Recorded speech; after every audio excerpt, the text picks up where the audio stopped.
Halo sobat pencari berita kebenaran.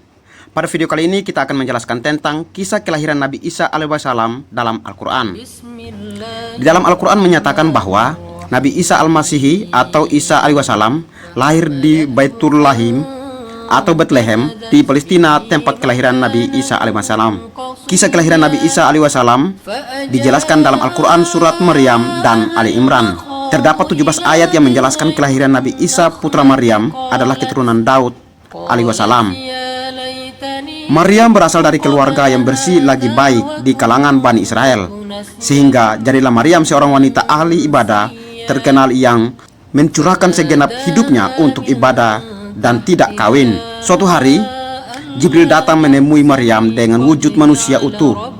Jibril lalu berkata, "Sesungguhnya Dia akan menciptakan dirimu seorang anak laki-laki, sekalipun kamu tidak punya suami dan kamu tidak pernah melakukan perbuatan lacur, karena sesungguhnya Dia maha kuasa terhadap semua orang yang dikehendakinya."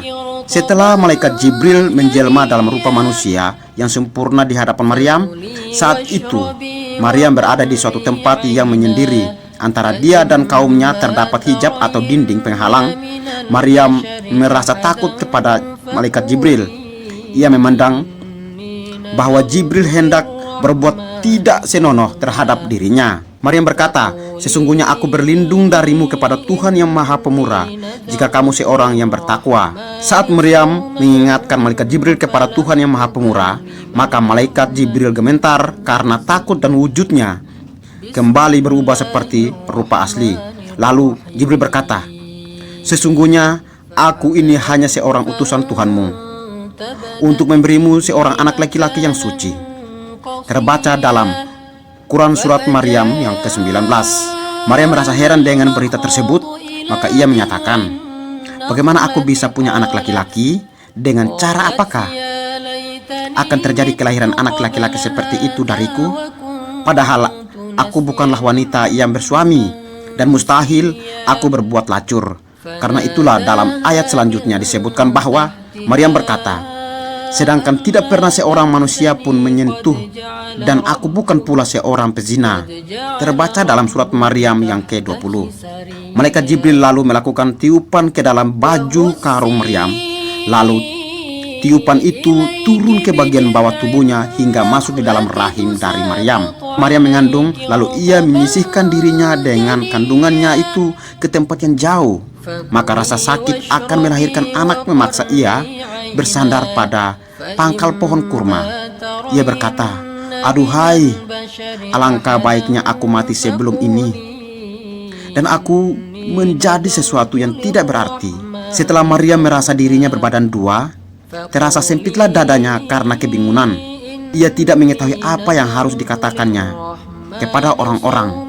Lalu datanglah malaikat Jibril menyerunya di tempat yang rendah, "Janganlah kamu bersedih hati. Sesungguhnya Tuhanmu telah menjadikan anak sungai di bawahmu.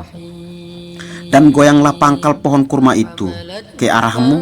Niscaya pohon itu akan menggugurkan buah kurma yang masak kepadamu. Maka makan, minum, dan bersenang hatilah kamu. Jika kamu melihat seorang manusia, maka katakanlah, sesungguhnya aku telah bernasar berpuasa untuk Tuhan yang Maha Pemurah. Maka aku tidak akan berbicara dengan seorang manusia pun dari hari ini." Setelah melahirkan Isa alaihissalam, Maryam memilih puasa berbicara saat menghadapi kaumnya. Lalu Maryam membawa Isa kepada kaumnya. Kaumnya berkata, "Hai Maryam, sesungguhnya kamu telah melakukan sesuatu yang amat mungkar. Hai saudara perempuan Harun, ayahmu sekali-kali bukan seorang yang jahat, dan ibumu sekali-kali bukanlah seorang pezina." Maka Maryam menunjukkan kepada anaknya. Maka berkatalah, "Bagaimana kami bisa berbicara dengan anak kecil yang masih dalam ayunan?" Maka berkatalah Isa alaihissalam kepada mereka, "Sesungguhnya aku ini adalah anak Allah yang maha tinggi. Aku diberikan Alkitab atau Injil, dan akulah nabimu, dan aku diberikan kuasa di bumi dan di sorga. Dan aku diberkati di mana saja aku berada selama aku hidup. Kesejahteraan dilimpahkan kepadaku pada hari aku dilahirkan, pada hari aku meninggal, dan pada hari aku dibangkitkan hidup kembali." Itulah Isa putra Maryam yang menyatakan perkataan yang benar, yang mereka berbantah-bantah tentang kebenarannya. Tidak layak bagi Allah mempunyai anak. Maha suci Dia. Apabila Dia telah menetapkan sesuatu, maka Dia hanya berkata kepadanya, jadilah, maka jadilah ia. Sesungguhnya Allah adalah Bapakku dan Tuhan kalian, maka sembahlah Dia oleh kamu sekalian. Aku ini adalah jalan yang lurus, kata Isa alaihi wasallam. Maka celakalah orang-orang kafir pada waktu menyaksikan hari yang besar itu. Ketika Allah Subhanahu wa Ta'ala mengutus Isa dengan membawa bukti-bukti nyata dan petunjuk, mereka dengki kepadanya karena ia telah dianugerahi kemuliaan Allah dan berbagai macam kenabian dan mujizat yang cemerlang. Di antara mujizat nyatanya adalah menyembuhkan orang yang buta, menyembuhkan orang yang terkena penyakit supak, menghidupkan kembali orang yang telah mati, membuat patung dari tanah liat berbentuk seekor burung, lalu ia meniupnya, maka jadilah patung itu burung sungguhan, lalu terbang dengan disaksikan oleh mata kepala orang-orang yang melihatnya.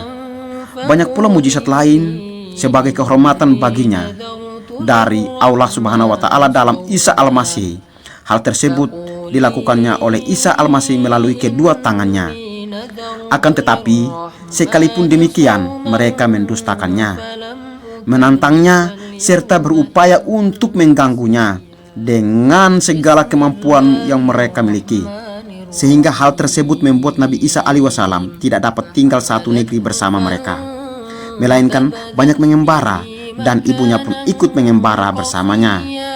Berdasarkan video ini dapat saya simpulkan bahwa Isa alaihi wasallam adalah Tuhan dan Juru Selamat bagi semua orang, di mana Al-Quran adalah firman Allah yang nyata dan firman Allah yang benar, telah membuktikan kuasa dan kealihan kenabian Isa alaihi wasallam. Namun masih saja mereka tidak percaya, sehingga mereka dapat mengucilkan dan tidak mengakui Isa alaihi wasallam sebagai Tuhan dan Juru Selamat. Semoga Tuhan yang adalah Isa alaihi wasallam yang tercantum di dalam Al-Quran dapat menghibur, memberkati, dan menyelamatkan Anda.